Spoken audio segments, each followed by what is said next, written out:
Muy bien, jóvenes, pues aquí tenemos nuestro tema de hoy, coordenadas tangencial normal.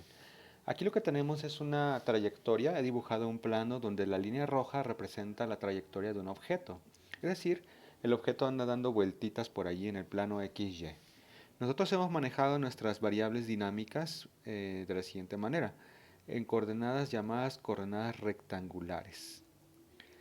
En coordenadas rectangulares, nuestra posición es un vector que tiene dos componentes, la coordenada x en y más la coordenada y en j.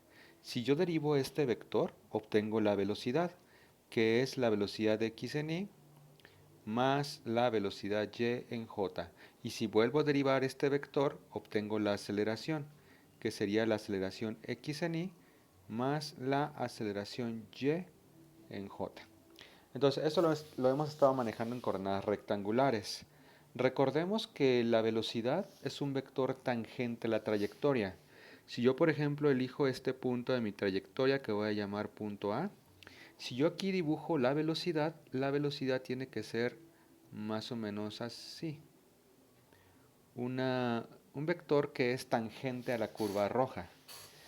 Ahora, las componentes de la velocidad las puedo encontrar pues usando trigonometría. Yo puedo hacer aquí un triangulito, la parte horizontal es Bx, la parte vertical es By y aquí lo único que necesitaría sería el ángulo. Entonces, esto es lo que hemos estado manejando hasta ahorita. Pero vamos a describir el movimiento de una manera un poco distinta, tomando en cuenta este enunciado. B es perdón, B es tangente. Siempre es tangente a la trayectoria. Vamos a dibujar otra vez una trayectoria. Esta línea no me gustó.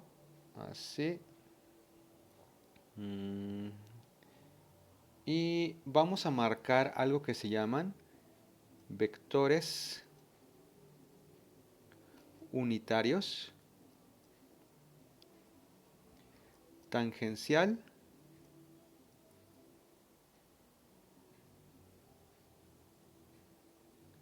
y normal. Si ustedes recordarán, cuando manejamos coordenadas cartesianas, nuestros vectores unitarios son I y J, que son los que nos dan la dirección de cada componente. Y J son dos vectores, uno que es horizontal y uno que es vertical y miden 1. Pero hay otro tipo de vectores que también son unitarios. Un vector unitario tangencial lo vamos a llamar ET, con este gorrito arriba, y el vector normal EN. Estos vectores no son como I y J que apunta hacia la derecha y hacia arriba. El vector unitario tangencial depende del punto que elijas de tu trayectoria. Por ejemplo, si yo elijo el punto A, vamos a poner aquí punto A, el vector tangencial sería un vectorcito que va así, ET, y mide 1. ¿De acuerdo? Es tangente a la trayectoria. Pero si yo elijo el punto B, que está aquí arriba, entonces, y yo quiero dibujar el vector tangencial que hay en ese punto, entonces el vector tangencial iría más bien así. Entonces los vectores tangenciales apuntan hacia adelante, ¿de acuerdo? Ok, y depende pues la posición de la trayectoria. Como pueden ver, estos vectores no son los mismos porque el primer vector apunta hacia arriba y el segundo vector pues apunta hacia abajo, el que está en B. Entonces los vectores tangenciales se dibujan así. Pero los vectores normales también se pueden dibujar en cada punto de la trayectoria. Recuerden que normal significa perpendicular. Y entonces yo voy a dibujar en el punto A un vector perpendicular al vector tangencial.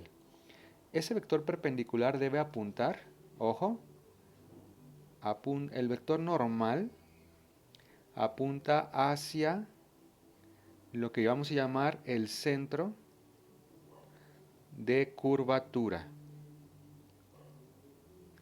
Hacia donde esté curvada la línea, hacia allá tiene que apuntar el vector normal.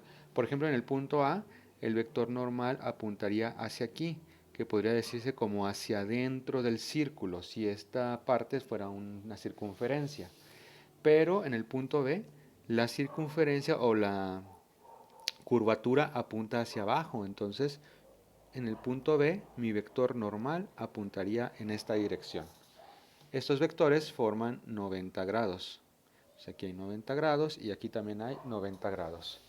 Entonces, el vector tangencial, como el nombre lo dice, es tangente y el vector normal es perpendicular, pero apunta hacia el centro de curvatura. Bueno, ahora, ¿y por qué estoy inventándome estos nuevos vectores unitarios y de qué me van a servir? Bueno, es para expresar mi velocidad. Vamos a poner nuevamente nuestro dibujito de trayectoria.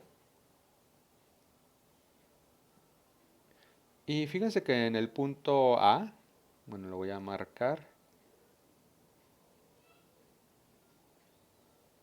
En el punto A, si yo dibujo mis vectores tangencial y normal, quedarían así. Este es tangencial y el vector normal apuntaría hacia el centro del círculo, o sea, así. Ok, pero también en ese punto el objeto podría tener alguna velocidad y la velocidad pues también es tangencial. Entonces si yo quiero dibujar la velocidad quedaría así. Es decir, la velocidad y el vector tangencial siempre apuntan en la misma dirección. Así es que yo voy a escribir mi vector velocidad de la siguiente manera. El vector velocidad, en lugar de ser bxy y byj, podríamos decir simplemente la magnitud de la velocidad en dirección tangencial. Entonces, una vez que tengo mi vector tangencial, la velocidad va a apuntar en la misma dirección de ese vector. Ese vector tangencial realmente depende del punto, ¿no? Depende de la ubicación en la trayectoria, porque no todos apuntan en la misma dirección. En general, si yo tengo, por ejemplo, este punto B, donde mi vector tangencial es así, vemos que este vector forma, perdón, se me quitó, ahí está, forma un ángulo con la horizontal. Entonces uno puede demostrar que ese vector tangencial sería igual, también tiene componentes, sería igual a coseno de teta en i más seno de teta en j. Mientras que el vector normal sería, bueno, el vector normal sería menos seno de teta en i más coseno de teta en j. Es decir, esos vectores tangencial y normal los puedo encontrar si yo sé el ángulo que hay en la línea tangente en cualquier punto de la trayectoria. Entonces, con ese ángulo puedo encontrar los dos vectores. Pero bueno, lo importante es esto, que la velocidad apunta en dirección del vector tangencial. Ahora, ya sabiendo eso, yo puedo encontrar la aceleración.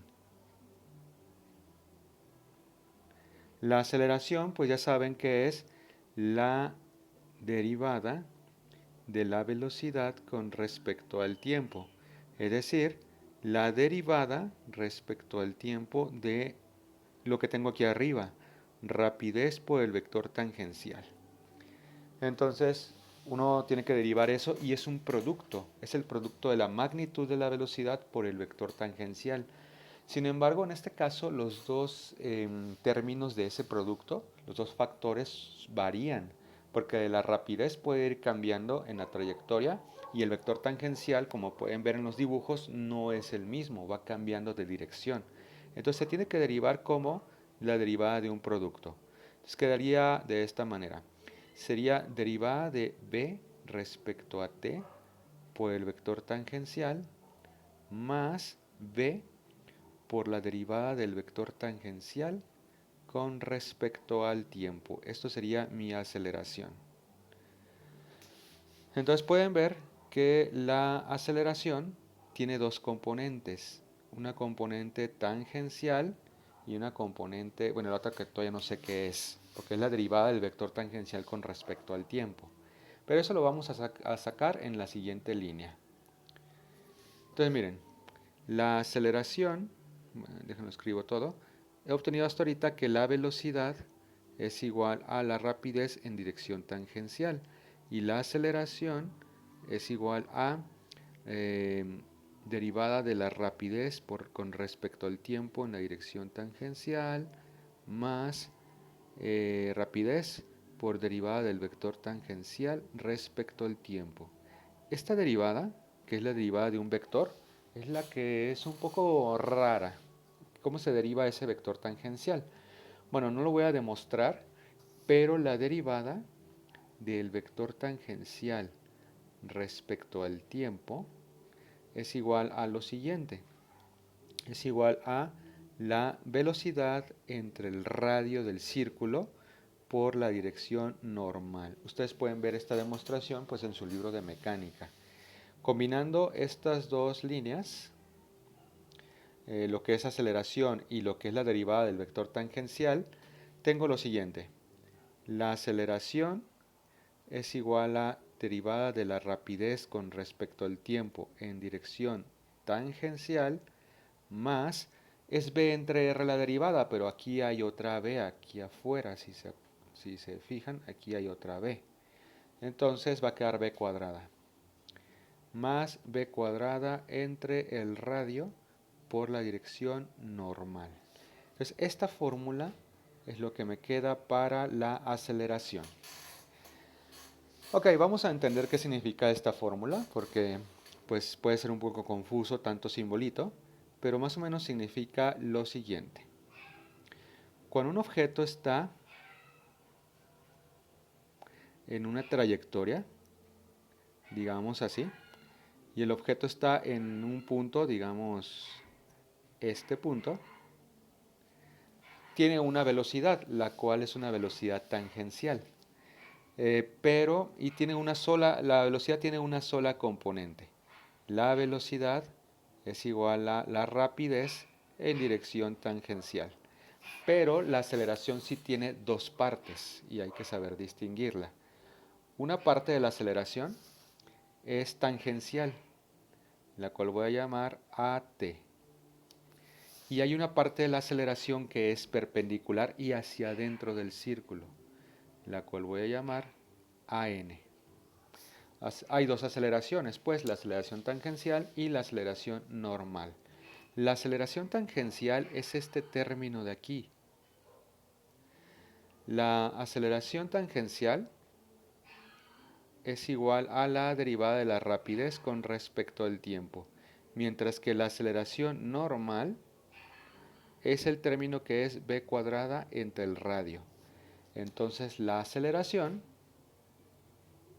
el vector, es igual a la aceleración tangencial en dirección tangencial más la aceleración normal en dirección normal. La aceleración tangencial, nuevamente les digo, es esto, derivada de la rapidez con respecto al tiempo, y la aceleración normal es b cuadrada entre r.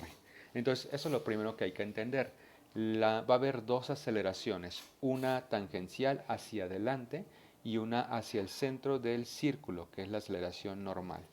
¿Y qué significa todo esto? Bueno, vamos a la siguiente página. La aceleración tangencial, que es la derivada de la rapidez con respecto al tiempo, lo que hace es eso, mide el cambio de rapidez. Entonces, siempre que un objeto está cambiando su rapidez, entonces tiene aceleración tangencial. Si por ejemplo ustedes van en un carro y pisan el acelerador, entonces tienen aceleración tangencial. Si pisan el freno, también tienen aceleración tangencial, aunque quizá la podrían considerar negativa. Entonces, cuando ustedes en un auto suben la rapidez o la bajan, la suben mediante el acelerador o la bajan mediante el freno, entonces tienen aceleración tangencial. Pero la aceleración normal, que es igual a b cuadrado entre el radio, mide el cambio de dirección.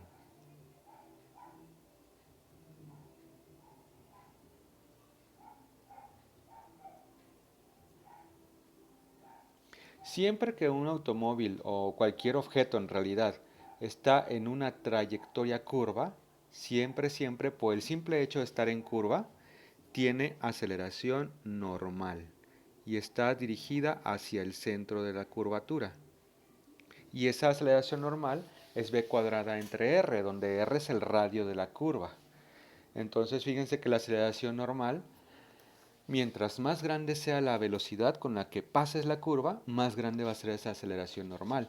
Y mientras más pequeño sea el radio, porque está en el denominador, pues más grande va a ser también la aceleración normal.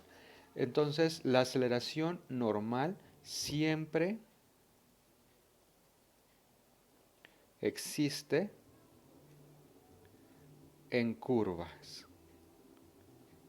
Es posible que no exista la aceleración tangencial. Si tú tomas una curva con la rapidez constante, entonces no vas a tener aceleración tangencial porque no la estás cambiando.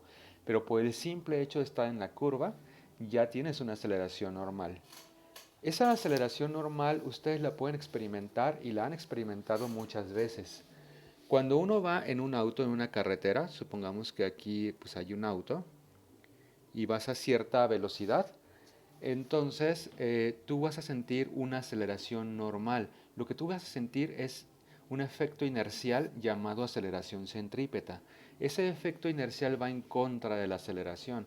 Entonces, si la aceleración normal va hacia el centro de la curva, tú vas a sentir un jalón hacia afuera de la curva. Y estoy seguro que todos han experimentado ese jalón hacia afuera. Es porque hay una aceleración sobre ti hacia adentro y tú sientes el efecto al revés, hacia afuera. Entonces la aceleración normal es igual a, depende de qué tan rápido tomes la curva, mientras más rápido la tomes, más vas a sentir ese jalón hacia afuera, y también depende del radio. Si el radio es pequeño, o sea, es una curva cerrada, pues entonces vas a sentir mucha aceleración. Si el radio es un poco más grande, más amplia la curva, entonces vas a sentir menos aceleración. Y si el radio es infinito, es decir, no hay curva, es decir, es una línea recta, entonces ahí no tienes aceleración normal. Entonces la única manera de no tener aceleración normal es yendo en línea recta. Muy bien, vamos a ver un pequeño ejemplo para que vean está muy sencillo la idea, aunque el entenderlo al principio puede ser complicado. Supongamos que hay una montaña rusa. Tú vas a subirte a una montaña rusa y está diseñada la montaña rusa para que en la parte de abajo tengas una velocidad de 100 kilómetros por hora. Y los diseñadores de la montaña rusa le dieron en la parte de abajo un radio de 10 metros. 10 metros, bueno, vamos a ponerle 8. 8 metros de radio. Entonces, cuando tú pases por abajo, en la parte de abajo, vas a tener una aceleración normal porque estás en la curva. La aceleración normal va a ir hacia arriba. ¿Por qué? Porque siempre la aceleración normal va hacia el centro. Entonces, ¿cuánta aceleración van a sentir las personas que pasan en la parte baja de la montaña rusa? Pues eh, pueden sentir dos aceleraciones. Puede que también tengan aceleración tangencial.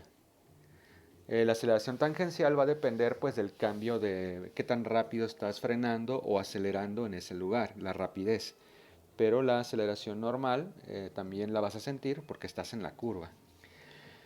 Entonces la aceleración normal, que es la que me interesa aquí, va a ser igual a simplemente la rapidez al cuadrado entre el radio y ya tengo todos los datos, solamente que la rapidez me la está dando en kilómetros por hora y como yo quiero convertirla a metros sobre segundo, divido entre 3.6 y me da un resultado de 27.7.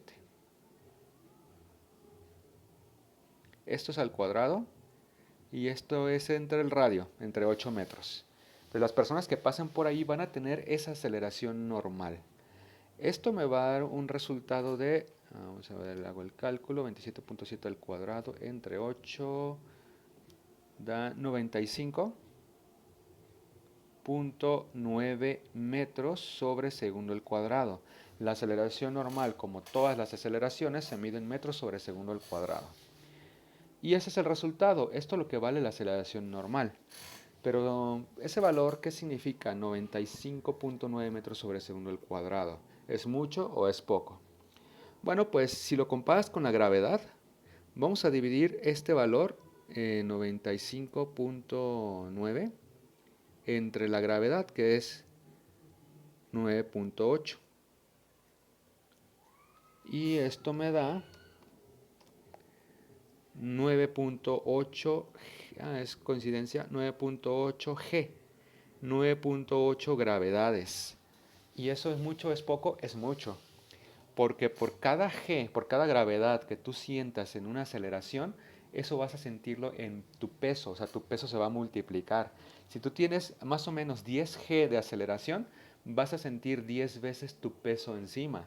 Entonces, 10 veces tu peso, si son 60 kilogramos, vas a sentir en ese lugar que tienes 600 kilos encima.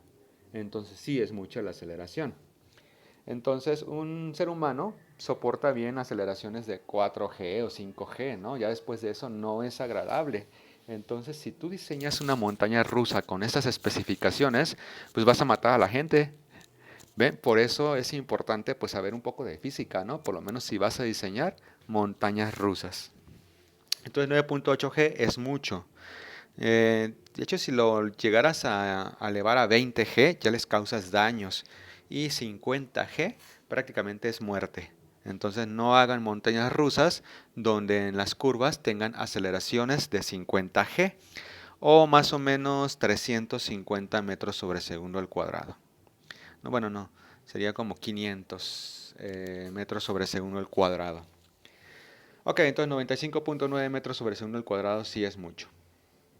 Ya finalmente, la aceleración total, vamos a poner la aceleración total, es la suma de las dos aceleraciones, la tangencial y la normal.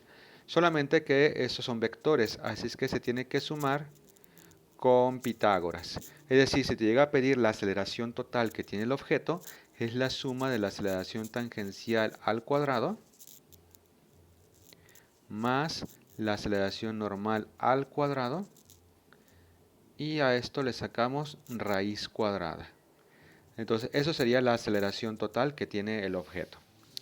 Bueno, sin embargo, mañana pues vamos a practicarlo un poco más. Les voy a poner más ejemplos y resolveremos los ejemplos que tenemos por ahí en el libro. Entonces, lo importante es esto, que sepan que hay dos aceleraciones, una hacia adelante, que es la tangencial, y existe si hay cambio de rapidez, y la aceleración normal, que esa va a existir por el simple hecho de estar en curva. Y su fórmula es muy sencilla, es v cuadrada entre el radio. Pues eso es todo, nos vemos en clase. Hasta luego.